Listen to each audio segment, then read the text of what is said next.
좋으신 하나님의 은총과 사랑이 오늘 이 아침 예배에 모인 모두에게, 저희 모두에게 함께하기를 기원합니다. 기도드리겠습니다. 은총의 하나님, 주님께로부터 오는 구원의 복된 소식을 기다리며 우리 모두 살아가고 있습니다. 우리에게 선물로 다가오는 이 시간을 지나쳐 버리지 않도록 주님, 저희 모두를 붙들어 주십시오. 우리 눈을 밝게 하여 주셔서 주님의 얼굴을 알아보게 하시고, 우리의 귀를 열어주셔서 주님의 음성을 알아듣게 하옵소서. 주님의 오심을 기다리는 이때에 그 오심을 설레이며 맞이하는 기쁨의 사람들이 되고 싶습니다. 주님, 우리 머리 위에 주님의 성령을 부어주셔서 우리 머리 위에 드리워 있는 어둠과 부정함과 미움과 탐욕의 그림자가 사라지게 하옵소서.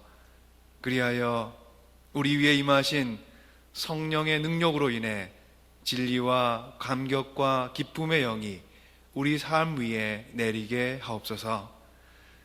주님의 말씀 앞에 멈추어 서서 주님의 말씀을 듣고자 합니다. 주님의 말씀이 우리 마음에 깊숙이 스며들어 우리 삶에 새로운 무늬가 새겨지게 하옵소서. 예수 그리스도 이름으로 주님께 기도 올립니다. 아멘.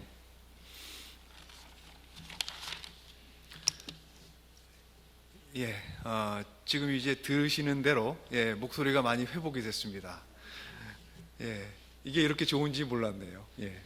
그리고 하고자 하는 얘기를 마음껏 전달할 수 있다는 그런 조건 자체가 저에게는 늘 있는 거지만 어떤 때에는 그렇지 못하다는 게 저희 마음에 감사할 수 있는 어떤 이유를 선물해 주는 것 같고요. 그런 이제 준비와 또 기대와 또 감사의 시간이었던 것 같습니다. 제게 한 주는요. 여러분 삶에도 그런 하나님의 함께하심이 어떤 조건 속에서도 늘 함께하심을 잊지 마시고 그 가운데 주님의 함께하시는 손길을 잘 조율해 나가면서 사는 우리 모두가 되기를 소원합니다. 예찬이라는 이제 표현이 있죠. 저희 말에 누군가를 이렇게 셀러브레이트 한다는 말, 혹은 뭔가를 향해서 감탄한다는 말, 이제 그런 의미입니다. 예찬 혹은 감격을 잃어버린 삶은, 그런 삶이 있다면 그런 삶은 맛을 잃어버린 삶입니다. 예찬할 줄 모르는 영혼을 안고 살아가는 사람의 인생은 건조하게 되고, 또 그 인생이 그려내는 그림이 있다면 그 그림이 다채롭지 못하고 단조로운 그림이 될 수가 있습니다. 그래서 우리에게 예찬이라는 책으로 알려져 있는 프랑스의 소설가 미셸 트루니에는 예찬할 줄 모르는 사람은 비참한 사람이라고까지 단언합니다. 그런 사람하고는 친구가 되기 어려우며, 왜냐하면 우정이, 프렌십이 함께 예찬하는 가운데 생겨나기 때문이라고 설명을 합니다. 함께 무언가를 향해 감탄하고 기쁨을 나누다 보면 우리는 쉽게 우정을 쌓게 되고 마음을 서로 발견하게 되고, 그래서 친구가 되기가 쉬운 것을 저희 삶 안에서 경험할 수가 있습니다. 그에 따르면 우리가 살아가는 세상은 현실 세계는 천연색이 아니라 흑백 또는 무채색입니다. 그 현실의 색깔을 입히는 것은 우리가 갖고 있는 이 눈, 우리의 시선이고요, 우리의 예찬입니다. 그래서 그는 이렇게 말합니다. 나 그대를 예찬했더니 그대는 100배나 많은 것을 내게 돌려주었다. 고맙다, 나의 인생이여. 저희가 이렇게 우리 인생을 향해 예찬을 하며 살아갈 수 있으면 참 좋겠습니다. 성찬절을 앞둔 12월은 우리에게 기다림의 시간이고 기대의 시간이고 소망의 시간입니다. 한 해가 저물고 새해가 밝아오는 그런 중요한 때인 이유도 있지만, 대강절과 성탄절이라는 절기가 우리에게 선사하는 신앙적인 기대감 때문입니다. 바라는 선물을 기다리는 아이처럼 우리 모두에게는 성탄절을 앞둔 기대감이 있습니다. 오랫동안 기다리던 소원이 이루어지기를 바라는 마음도 있고요. 지금 내가 겪고 있는 삶의 문제들이 이때쯤 혹은 올 한 해가 가기 전에는 좀 새로운 길을 찾아 해결되어 가기를 기대해 보기도 하고, 또 무언가 기대치 않았던 좋은 일이 생겼으면 하는 또 그런 바람을 저희가 해보면서 우리는 12월 한 달 동안 설레임과 기다림의 시간을 보내곤 하는 것 같습니다. 우리들의 기다림의 시간 동안 우리가 함께 연습해야 되는 것은 예찬 혹은 예찬하는 마음입니다. 예찬은 한 세계와 또 다른 세계를 연결해 줍니다. 색깔 없는 세계에 색을 입혀주고 유한한 인간의 삶의 자리가 건조해지지 않도록 감격의 윤활유를 생성하며 사람과 사람 사이를 연결해주는 통로와 같은 역할을 합니다. 한계 안에서 살아가는 인간을 빛이 되어 찾아오신 그리스도와 연결해주는 것도 다름 아닌 예찬이요, 감격이요, 감사입니다. 감동하는 마음 없이는 그리스도의 오심이 선물하는 그 다채로운 색깔을 저희가 충분히 볼 수가 없습니다. 우리가 잘 아는 성탄절 노래가 있습니다. 오 베들레헴 작은 골이라고 저희 이제 찬송가에 있는데요. 이 곡의 노랫말을 쓴 필립스 브룩스라는 성공의 사제가 있습니다. 그는 우리가 살고 있는 이곳 보스턴에서 목회했던 19세기의 미국의 명설교자로 알려져 있습니다. 1835년 브룩스 필립스는 이곳 보스턴에서 태어났습니다. 그리고 1855년에 하버드 대학을 졸업을 한 후에 그 다음 해에 버지니아에 있는 신학교에 진학을 해서 1860년에 성공의 사제가 되었습니다. 그 후에 브룩스 사제는 필라델피아에 있는 Church of the Advent라는 강림교회라는 교회에서 이제 사역을 한 후에 그리고 1862년에 이곳 보스턴으로 옮겨와서 목회를 하게 됩니다. 그가 목회를 했던 곳이 저희가 이제 보스턴 다운타운에 가면은 트리니티 철치라고 있죠. 예, 성공회인데 커다란 교회가 있습니다. 아름다운 교회인데요. 그 교회에서 목회를 1862년부터 20년이 넘게 그곳에서 목회를 했습니다. 그는 이곳에서 목회하면서 청중의 삶을 파고드는 설교를 통해 많은 신앙적인 영향을 주위에 있는 커뮤니티에 끼치게 됩니다. 그는 노예제도를 신랄하게 비판하던 기독교 지도자이기도 했습니다. 그는 흑인이 해방되어 하나님의 자녀로 대접받고 살아갈 것을 주장했고 실제로 게티스버그 전장에 나가서 흑인 병사들 향해 설교를 하기도 했습니다. 그가 남긴 말 중에 이런 것이 있습니다. 아마도 여러분들 중에 들어본 적이 있을 그런 구절이에요. 이런 말을 합니다.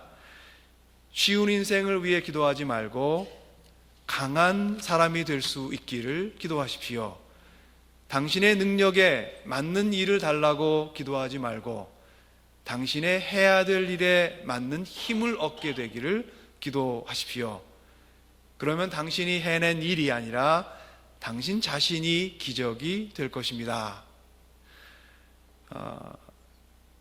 저에게 힘과 그리고 어떤 이제 신앙적인 각성을 주는 그런 이제 중요한 명문이라고 할 수가 있습니다. 성탄절 노래 중에 O Little Town of Bethlehem은 필립스 브룩스 신부가 예루살렘을 방문해서 예수 탄생 교회에서 성탄 기념 예배를 드리면서 그때 얻었던 감동, 그리고 베들레헴 목자들이 양떼를 돌보는 광경들을 자신이 묵상을 하면서 후에 쓰게 된 그런 가사입니다. 브룩스 신부의 사제 시에 곡을 붙인 작곡자 루이스 레드너는 꿈속에서 천사들의 멜로디를 듣고 이 곡을 지었다고 합니다.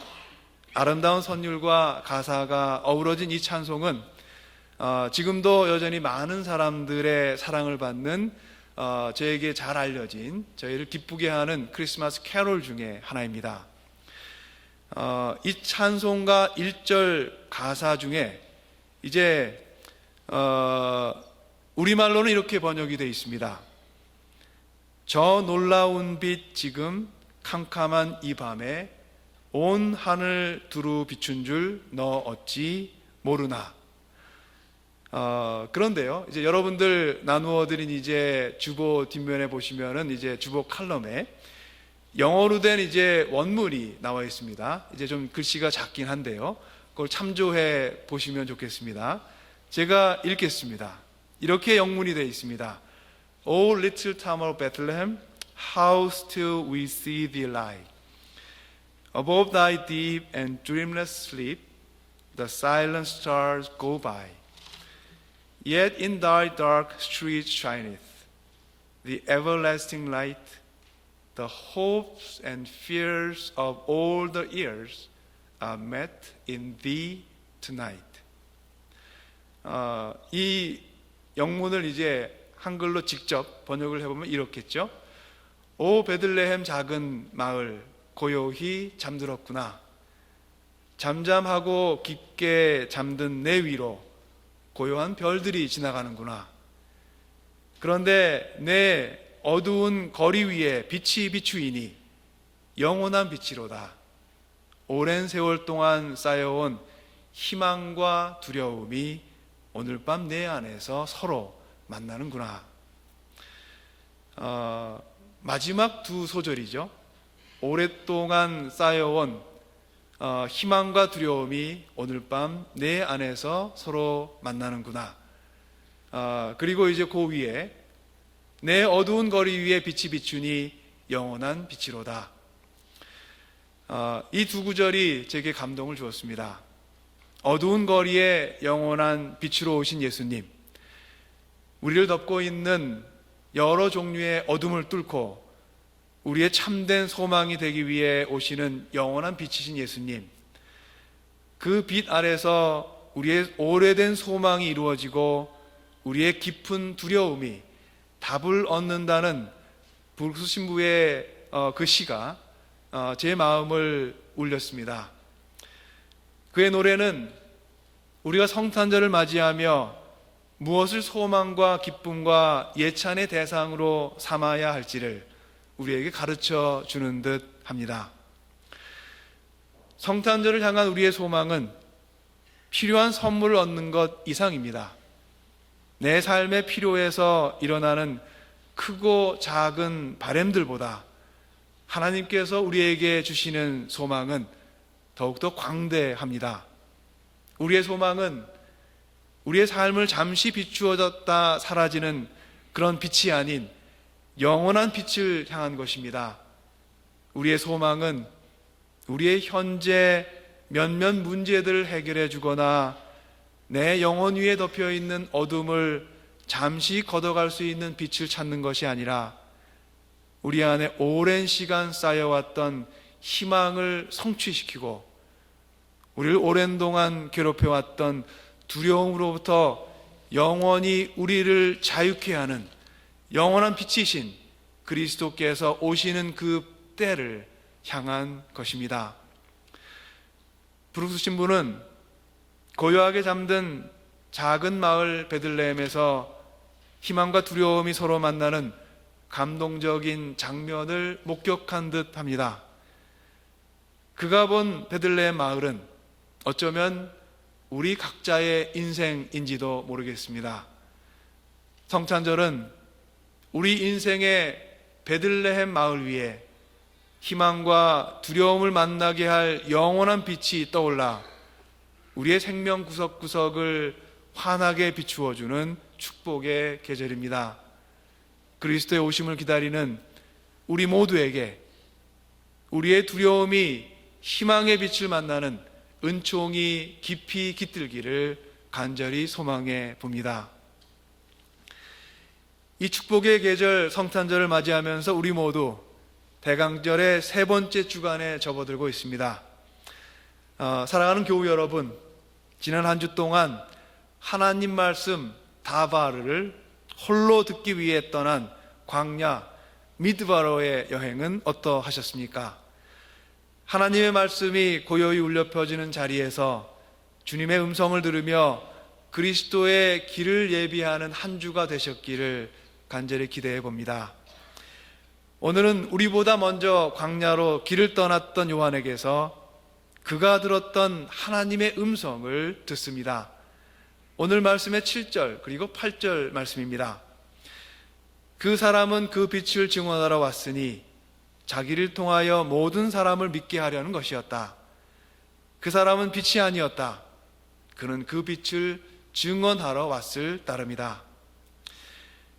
요한은 광야에서 어두운 세상을 밝힐 영원한 빛이 우리에게 다가오 있음을 알게 되었습니다. 그 자신의 인생뿐 아니라 세상 전체를 아름답게 비출 소망의 빛이 세상을 향해 한 걸음 한 걸음 다가오고 있음을 깨닫습니다. 그 빛은 이스라엘의 오래된 희망을 성취시켜줄 빛이었고 또한 오랜 두려움과 절망에서 사람들을 마침내 자유케 할 그런 구원의 빛이었습니다. 그것은 세상을 비출 참 빛이었고 세상을 사랑하사 어둠으로부터 세상을 구원하시려는 하나님께서 세상을 향해 비추어 주실 구원의 빛이었습니다. 요한은 광야에서 이 구원의 빛을 보았고 광야로부터 외치는 한 소리가 되어서 이 빛에 대하여 증거합니다.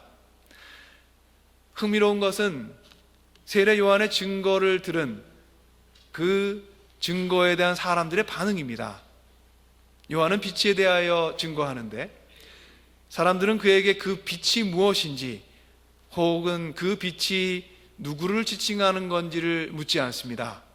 대신 내가 누구냐고 묻습니다. 요한을 향한 유대인들의 반응은 곧 복음을 향한 세상의 반응이요 구원의 빛을 향한 세상의 반응이기도 합니다. 세상은 흔히 눈에 띄는 것에 집중합니다. 세상의 품은 소망 또한 눈에 띄는 것에 집중합니다. 그래서 진리보다는 진리를 선포하는 그 사람에게 집중하기가 쉽습니다. 유대인 혹은 세상은 요한이 증거하는 구원의 빛보다 그 빛에 대하여 증거하는 요한에게 그들의 초점, 포커스를 맞추었습니다. 세상은 흔히 쉬운 길, 눈에 쉽게 뜨이는 길을 택하기 때문입니다. 내가 누구냐고 묻는 유대인들의 질문에 요한의 대답은 여전히 흥미롭습니다. 그는 자신이 나는 누구누구이다 라고 대답하지 않고요, 나는 누구가 아니다 라고 대답합니다. 주의 길을 예비하는 자로서의 요한의 자신이 느꼈던 사명의식을 우리가 엿볼 수 있는 그런 대목입니다. 그는 철저하게 준비하는 자로서의 자리를 지킵니다. 빛이신 그리스도를 증거하는 자리 그 이상도 그 이하도 요한은 취하려 하지 않습니다. 요한이 말합니다. 나는 그리스도가 아니오. 사람들이 그에게 그러면 당신은 엘리야입니까? 하고 묻습니다. 그는 엘리야도 아니라고 대답합니다.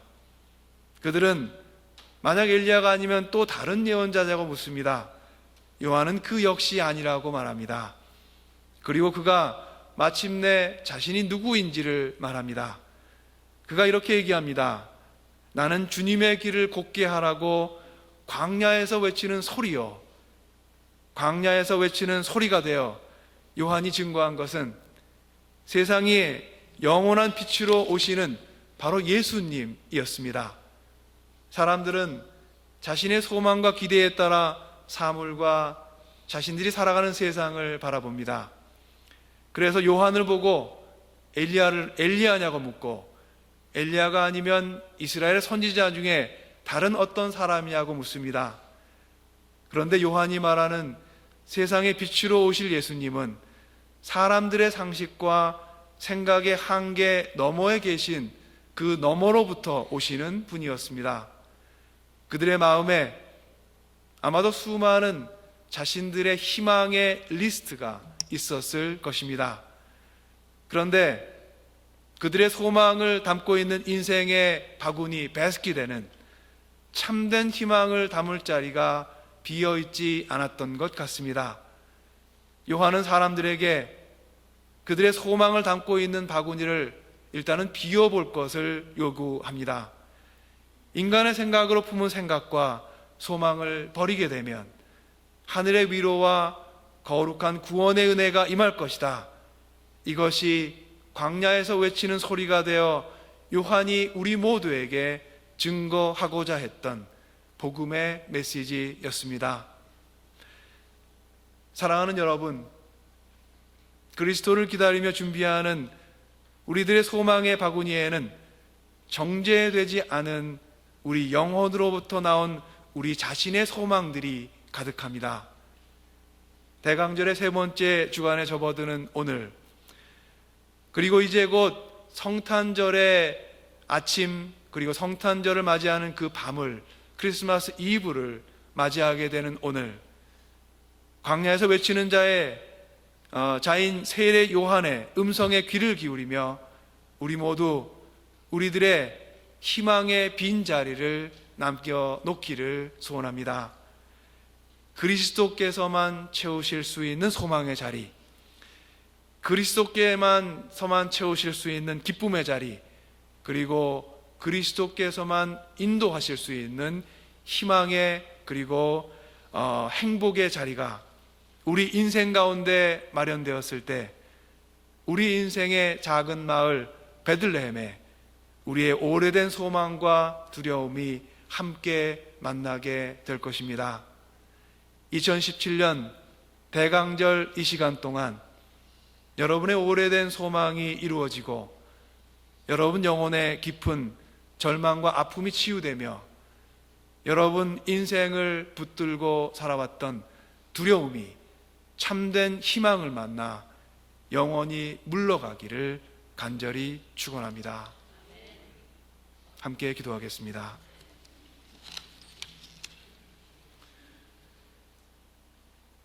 은혜로우신 하나님 아버지, 우리의 어둠을 밝히시려고 참된 소망의 빛이신 예수 그리스도를 보내주심을 감사드립니다.